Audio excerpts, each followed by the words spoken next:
Friends, வணக்கம். Welcome to Kuzhali kitchen. இன்றைக்கி நம்ம குழலி கிச்சனில் ஒரு ஸ்நாக் ஐட்டம் தாங்க. ஒரு ஈவினிங் டிஃபனாக சாப்பிட்லாம், இல்லை நம்ம சுவாமிக்கு நிவேத்தியம் பண்ணுறதுக்கு கூட இதை செய்யலாம். நான் நிவேத்தியம் பண்ணுறதுக்கு தான் இது செஞ்சேன். நான் பாருங்கள், ஒரு 4 வாழைப்பழம் எடுத்துக்கிட்டேன். எந்த வாழைப்பழமாக இருந்தாலும் பரவாயில்ல, எடுத்துக்கலாம். நான் வீட்டில் இருந்தது ஏலக்கி வாழைப்பழம், அதை எடுத்துக்கிட்டேன். நீங்கள் எந்த வாழைப்பழமாக இருந்தாலும் எடுத்து நல்லா உரிச்சிட்டு நல்லா நைஸாக கட் பண்ணி வச்சுக்கணுங்க. ரொம்ப நல்லாயிருக்கும் இந்த ஸ்வீட்டு சாப்பிட்றதுக்கு. நம்ம பிரசாதத்துக்கும் பண்ணலாம், அதே டயத்தில் நம்ம ஸ்நாக்காகவும் ஈவினிங்கில் சாப்பிடலாம். இது ரொம்ப நல்ல ஸ்வீட் தான். இது வீட்டில் இருக்கிற பொருளை வச்சே நம்ம செய்யக்கூடியதாக, ரொம்ப எதுவுமே இல்லாத பொருளாக இருக்காது. இதில் இருக்கிறது எல்லாமே எல்லார் வீட்லேயுமே இருக்கும். அதை தான் இப்போ நான் இந்த வாழைப்பழத்தை தோலை உரிச்சிட்டு கொஞ்சம் சின்ன சின்னதாக கட் பண்ணிக்கிறேன். இது அப்புறமா மேஷ் பண்ணிவிடுவோம் நம்ம. இப்போ நல்லா ரைப்புடு பழமாக இருந்தால், நல்லா பழுத்த பழமாக இருந்தால் ரொம்ப நல்லது, நல்லாயிருக்கும். அந்த மாதிரி போட்டுக்க வேண்டியதான். இப்போ அதிலே இயற்கையாக ஒரு ஸ்வீட் இருக்கும். நம்ம கொஞ்சம் இதுக்கு நாட்டு சர்க்கரை நான் சேர்த்துருக்கேன். நீங்கள் சர்க்கரை வேணாலும் சேர்த்துக்கலாம், இல்லை வெல்லம் வேணாலும் சேர்த்துக்கலாம், எது வேணாலும் சேர்த்துக்கலாம். இதுக்கு நல்லாயிருக்கும். நான் நாட்டு சர்க்கரை சேர்த்துருக்கேன். பாருங்கள், இது என்னென்னா தேங்காய், கொஞ்சம் ஒரு அரை மூடி அளவுக்கு தேங்காவை கட் பண்ணி பூ மாதிரி அடித்து வச்சுக்கிட்டேங்க. தேங்காய் போட்டால் நல்லாயிருக்கும் இதுக்கு, அதனால் தேங்காய் மிக்சியில் போட்டு பூ மாதிரி அடித்து எடுத்து அதை வச்சுக்கிட்டேன். அது பாருங்கள், இதுக்கு தேவையானது என்னென்னா நாட்டு சர்க்கரை, தேங்காய், ஏலக்காய் பொடி வச்சுருக்கிறேன்.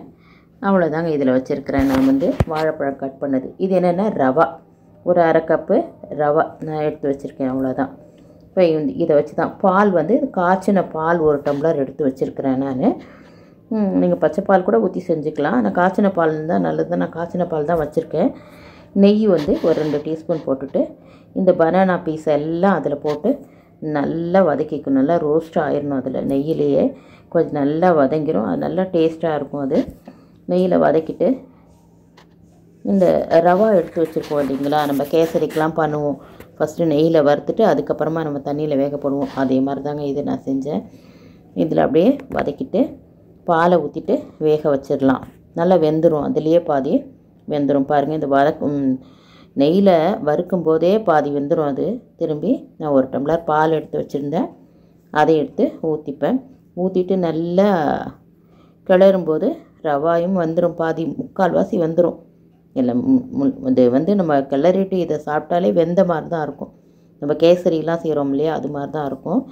நல்லா வெந்துடும் அது. இந்த பனானாவும் நல்லா அதிலே மேஷ் பண்ணிடலாம். மேஷ் ஆவாட்டினா கூட லாஸ்ட்டாக நல்லா இந்த பொட்டேட்டோ மேஷர் இல்லை மத்து அது மாதிரி இருந்தால் வச்சு நல்லா மசிச்சிடலாம். நல்லா இப்போ பாருங்கள், நல்லா இது வதங்கிட்டு வருது. இதில் கொஞ்சம் 1 ஸ்பூன் நெய் போட்டுக்கிறேன். நெய் போட்டுட்டு நல்லா பரட்டி விட்டுட்டு தேங்காய் எடுத்து வச்சுருந்தேன் இல்லைங்களா, அந்த தேங்காவை போட்டுக்கிட்டேன். தேங்காவும் போட்டு நல்லா வதக்கிக்கலாம்.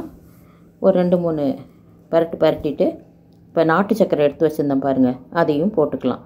இந்த நாட்டு சர்க்கரை கொஞ்சம் மெல்ட் ஆகும். உங்கள் ஸ்வீட்டுக்கு தகுந்த மாதிரி நீங்கள் சர்க்கரை போட்டுக்கலாம். எனக்கு கொஞ்சம் கம்மியாக இருந்தாலே போதுன்ட்டு நான் போட்டேன். உங்களுக்கு நிறைய ஸ்வீட் பிடிக்கும் அப்படின்னா கொஞ்சம் நிறையவே போட்டுக்கலாம். இல்லை ஜீனி கூட போட்டுக்கலாம். இதில் இந்த ஒயிட் கலர் சுகர் கூட, இல்லை வெல்லம் வேணால் வெல்லம் போட்டுக்கலாம். இது ஏலக்காய் பொடி, ஏலக்காய் பொடியும் போட்டுட்டேன். நல்லா இப்போ கிளறணும். நல்லா கிளறிட்டு அதுக்கப்புறம் என்ன செய்யலாம், இதை டீப் ஃப்ரை பண்ணாலும் பண்ணலாம், இல்லை ஷாலோ ஃப்ரை பண்ணாலும் பண்ணலாம். நான் கொஞ்சம் ஷாலோ ஃப்ரை தாங்க பண்ணேன் நான்.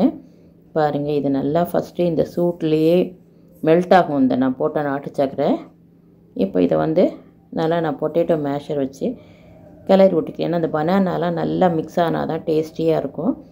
அதனால் ஒரு தடவை இது மாதிரி மேஷ் பண்ணி விட்டுட்டு ஸ்டவ் ஆஃப் பண்ணிடலாங்க. நல்லா பாருங்கள், நல்லா ஓரளவுக்கு நல்லா வெந்துருச்சு, எல்லாமே நல்லா வெந்துருச்சு. இப்போ நீங்கள் இதை எடுத்து சாப்பிட்டு பார்த்தீங்கனாலே சூப்பர் டேஸ்ட்டாக இருக்கும். ஆனால் நான் ஆக்சுவலாக இது சுவாமி நிவேத்தியத்துக்கு பண்ணதுனால நான் சாப்பிட்டு பார்க்கல, அப்புறமா தான் சாப்பிட்டேன். நல்லா இருந்துச்சு.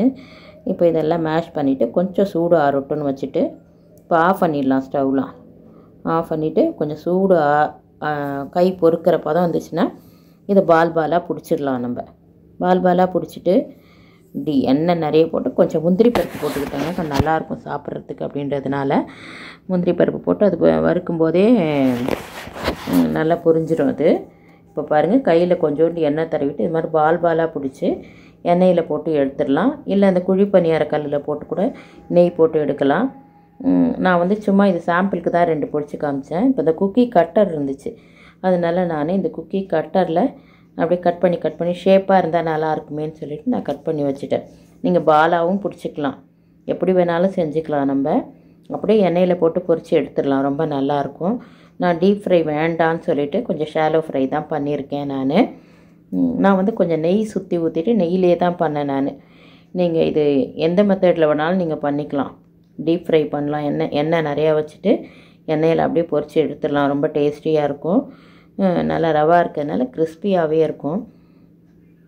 இல்லை உங்களுக்கு தோசைக்கல்லில் போட்டுட்டு கொஞ்சமாக எண்ணெய் ஊற்றியும் சுட்டுக்கலாம். நானும் ஷாலோ ஃப்ரை தான் பண்ணேன் நான். பாருங்கள், இந்த பேன்லேயே தான் அப்படியே கொஞ்சம் நெய் ஊற்றிட்டு திருப்பி போட்டு எடுத்தேன். நல்லா இருந்துச்சு. நல்லதை உண்போம், நலமுடன் வாழ்வோம், நம் சுவை நம் கையில். இது சிம்பிளான வீட்டில் இருக்கிற பொருளை வச்சு செய்யக்கூடிய ஒரு ஸ்நாக் தாங்க. ஈஸியான ஸ்நாக் தான். நம்ம கேசரி பண்ணுற மாதிரி தான் இதுவும். செஞ்சு பாருங்கள் ஃப்ரெண்ட்ஸ். உங்களுக்கு பிடிச்சிருந்தா குழலி கிச்சன் சேனலை like, share, comment and subscribe my dear friends. பாருங்கள், இது பொரிக்கும்போது கொஞ்சம் சிம்மில் வச்சுக்கலாம், ஏன்னா கொஞ்சம் தீஞ்சிரும் இந்த வெள்ளம்லாம் போட்டுக்கிறதுனால. அதனால் சிம்மில் வச்சுட்டு நல்லா திருப்பி விட்டுட்டு நம்ம வந்து வறுத்து பால் ஊற்றி கிண்டும் போதே எல்லாம் வெந்துடும். இது எண்ணெயில் போட்டிங்கன்னா இன்னும் நல்லா கிறிஸ்பியாக இருக்கும். நான் எண்ணெய் வேணான்னு சொல்லிட்டு தான் இந்த ஷாலோ ஃப்ரை பண்ணி எடுத்துட்டேன். நல்லா இருந்துச்சு ஃப்ரெண்ட்ஸ். நீங்களும் சும்மா இருக்கும்போது சும்மா ஸ்நாக் டைம் மாதிரி ஈவினிங்கில் செஞ்சு சாப்பிட்லாம். சாப்பிட்டு உங்கள் கமெண்ட்டை கமெண்ட் பாக்ஸில் போஸ்ட் பண்ணுங்கள் ஃப்ரெண்ட்ஸ். இது போல் ஒரு அழகான வீடியோவில் மீண்டும் நாம் சந்திக்கலாம். அதுவரை உங்களிடமிருந்து விடைபெறுவது உங்கள் பூங்குழலி. வாழ்க வளமுடன். நன்றி.